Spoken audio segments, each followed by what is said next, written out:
morning, ladies and gentlemen, and welcome to this very exciting segment today.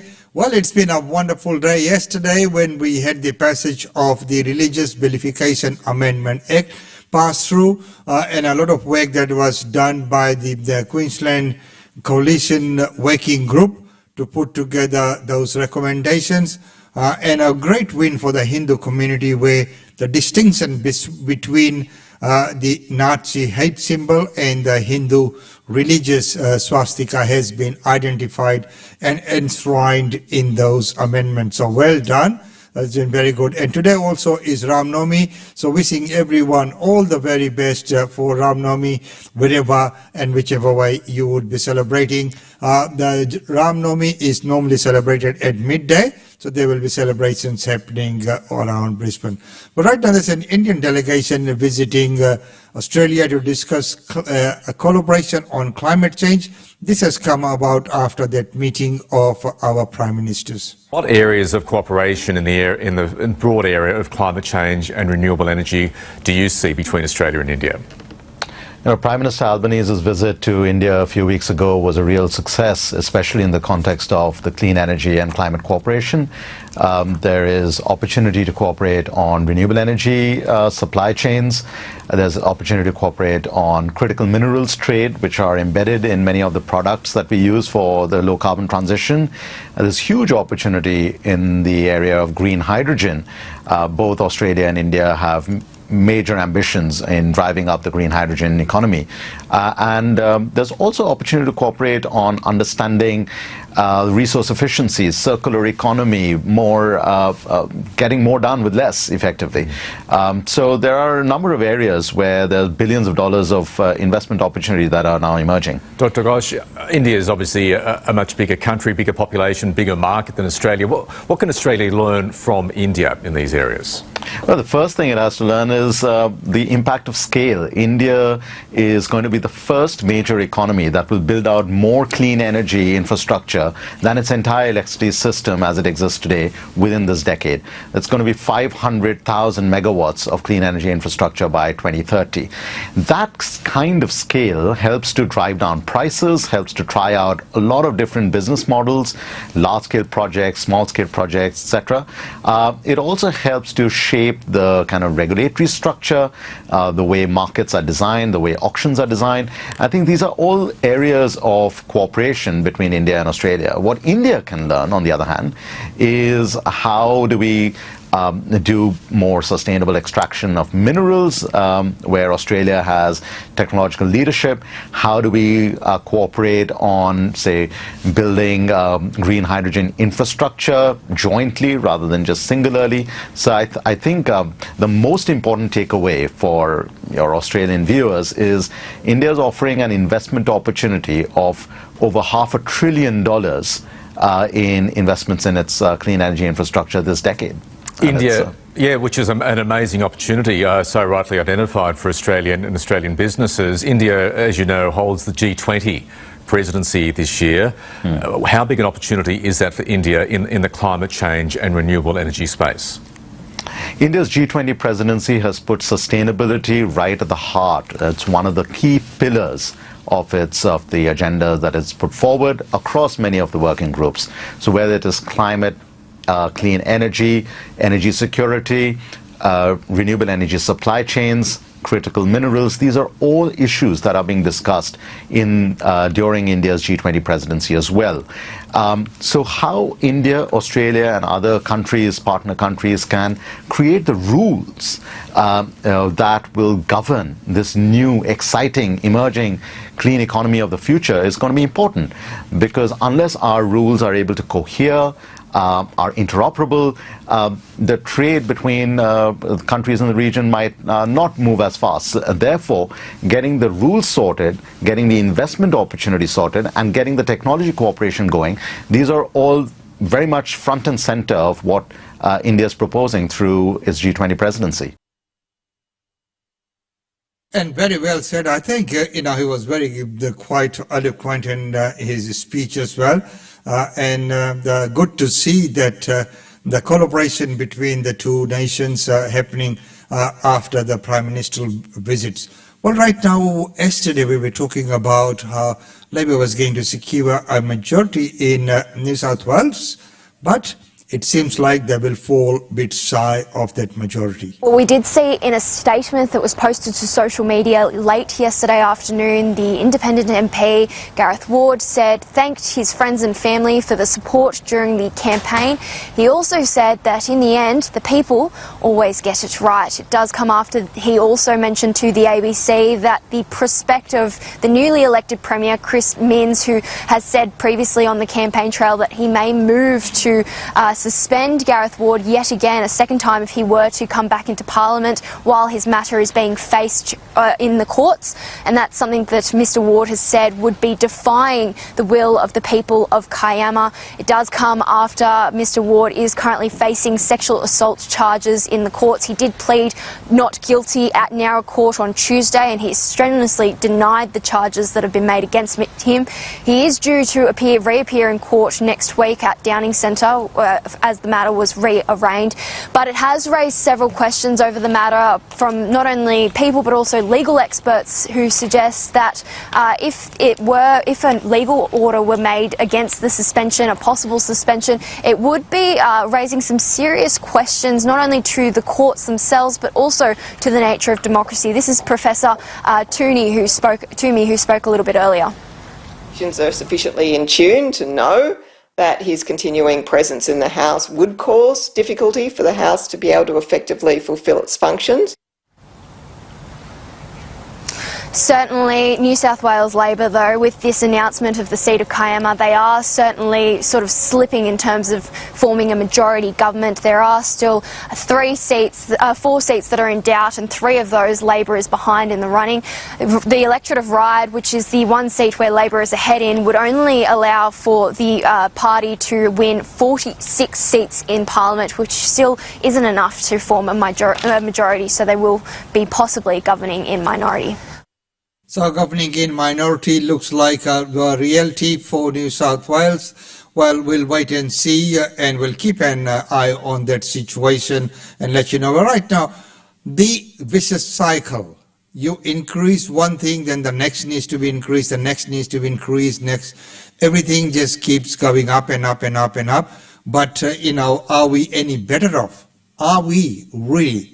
If you're paying for something and your wages is this much, all right, okay, so your wages goes up by $1, that thing goes up by $1, so we're back on the same thing. It's just the numbers and the figures have changed, but are we, able to save more or not is what remains to be seen. But unions are calling for a pay rise to the lowest paid workers. What's the justification for a push this large when we've seen inflation released yesterday actually easing off? Yeah, so it's a cost of living increase, and you're right, inflation yesterday was 6.8%, but minimum and award workers have gone backwards over the last 2 years, 6% in real terms.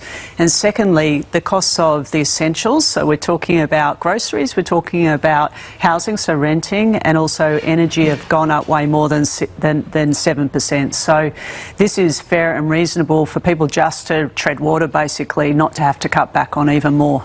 You're looking at extending this, though, to those on awards where their minimum salaries might be higher, engineers, pilots. Why is that? Well, it's actually 6.7% of the lowest paid workers. So regardless of what profession or industry, it's the floor. So it's the people on the floor. I did see that one paper said, there's some pilots that might get a pay increase. I reckon we might be talking about like a handful of people, and to use them to say that, people who are cleaners and childcare workers and everyone else shouldn't get that pay increase, I think is a really, really weak argument.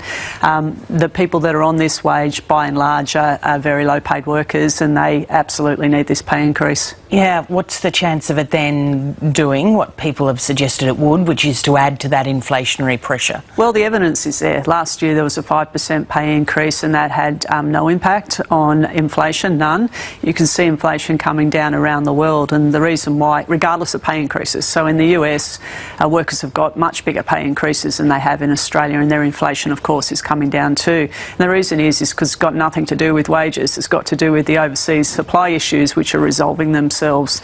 The other thing is we heard employers last year carry on and, there was a whole wailing and gnashing of teeth saying that this was going to cause wages to go up, wage price spiral.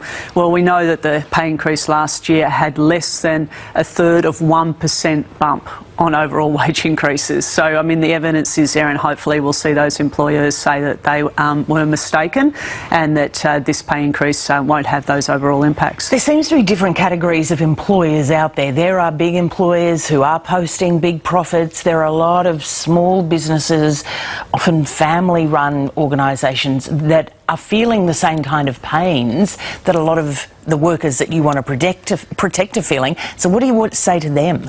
Well, actually, small business are also doing way better than minimum wage workers. There's about 20% increase in their profits, which isn't as big as big business, who are really, really doing well, and unfortunately are doing well at a time when people are really, really feeling the pain.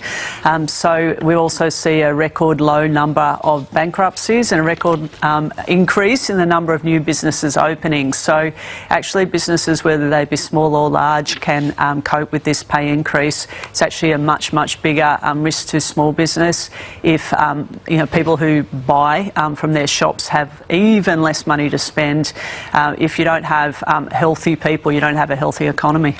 The federal government puts its submission in on Friday, tomorrow, I understand. How do you think they're going to react? Well, I mean, this is a lovely time for us because for the last 10 years it was just us fighting for these pay increases. I've heard the government say that they will be supporting pay increases for low-paid workers. But not what you're looking at. Well, we're putting a figure on it. I don't think that they will, but I don't think that matters. Last year they didn't either. The fact they're coming in behind and supporting cost of living increases is a positive thing.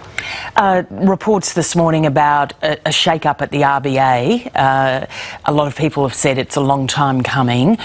What's your thoughts, one, on whether what we've seen happen over the last day or two with the easing of inflation, whether that'll be the end of increases in interest rates, and also, does the RBA need shaking up? I think, first of all, RBA definitely needs shaking up. I think there's a very narrow group of people that are on that board, and whenever you have people with a narrow set of experience and they're not representing or have the perspective of the whole of the community, inevitably they're going to have blind spots. The biggest blind spot they've had, or inability to understand what is happening with wages. They've just been wrong every single time they've tried to predict wage increases. That's a bad thing because they base those predictions on what they do, and that's because they don't have anyone there who actually understands what's going on. So that's clearly a big problem. They should stop increasing interest rates. It's already hurting people far too much. As we can see, inflation is coming down as it is around the world simply because those supply chain issues are resolving themselves. And finally, the other issue is part of the problem is that some companies are putting up prices more than they need to. This is also a problem around the world because of the concentration of some big businesses, and it'd be really good if there was some calling out of that particular issue rather than, saying to workers, well, you shouldn't, ask for pay rises.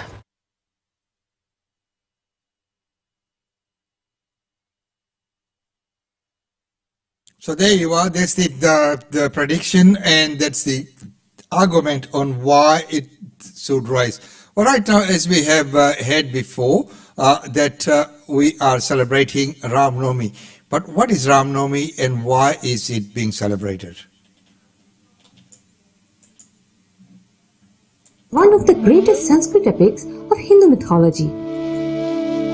Lord Ram himself is believed to be the supreme Hindu god and has a very special place in the hearts of people across the world. Lord Rama is remembered for his prosperous and righteous reign. He is considered to be an avatar or reincarnation of Lord Vishnu, who came down to earth to battle the invincible Ravana in human form. Ram Rajya has become synonymous with a period of peace and prosperity.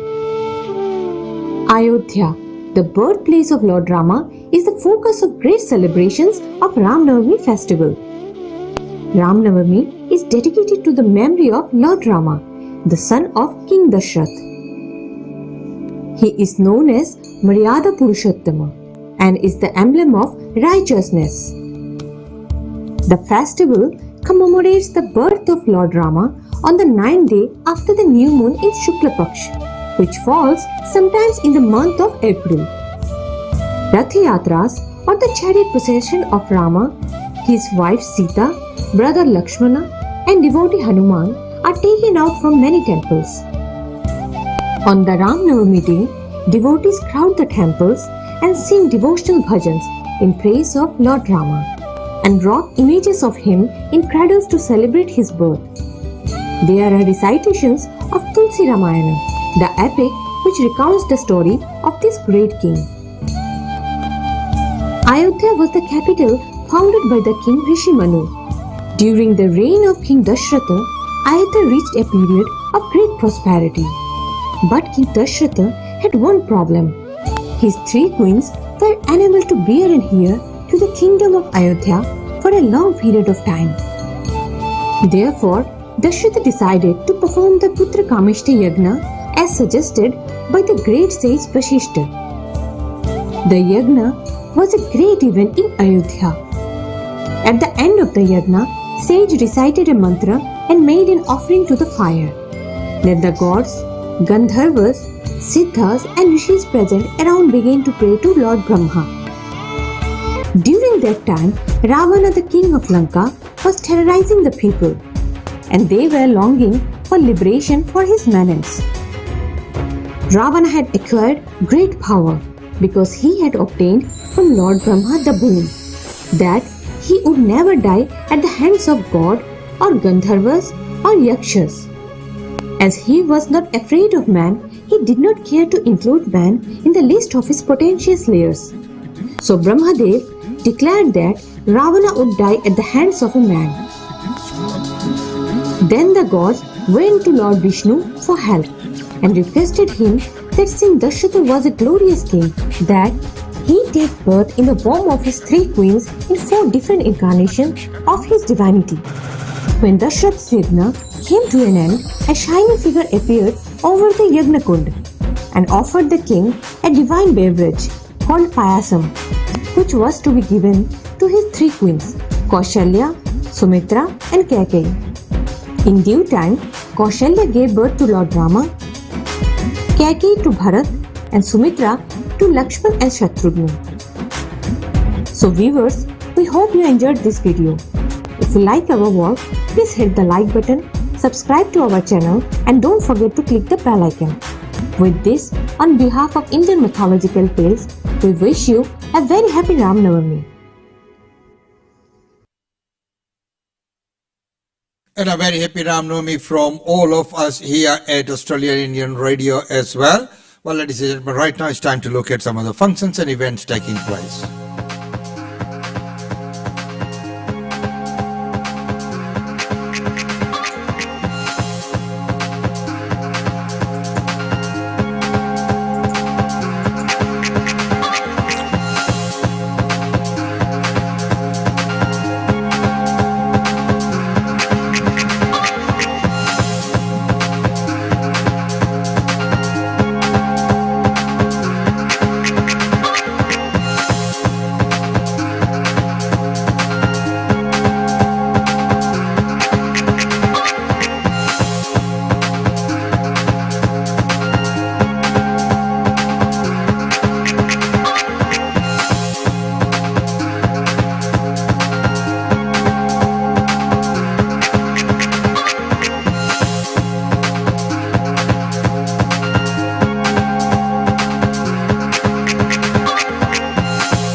So there you are, ladies and gentlemen, up to date on Australian Indian Radio. Hey, it's been wonderful having your company.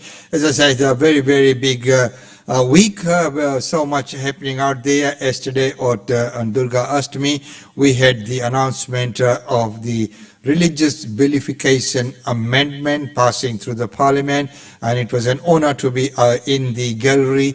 And while that actually took place, we actually witnessed the passage of that, and for that we'd like to thank Minister Fentiman. She did well, and afterwards all our community got together as well. I'm part of the Queensland Coalition Working Group, which put forward all these recommendations for the change, and the committee came as came into being from a conversation at PEG, which was the Police Ethnic Advisory Group.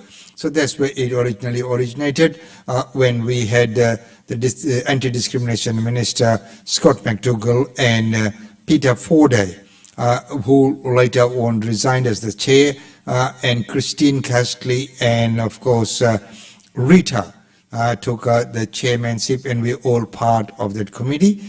And a good outcome for the Hindu community is the distinction of the Hindu religious symbol swastika, that it is different from the Nazi hate symbol. So a great win, and it's great on part of the government for recognizing that fact. Well, ladies and gentlemen, until tomorrow, it's goodbye from us. As usual, it's been wonderful having your company on this 30th day of March. 24 degrees and mostly sunny for this Ram Navami Day. Until tomorrow, it's goodbye from us.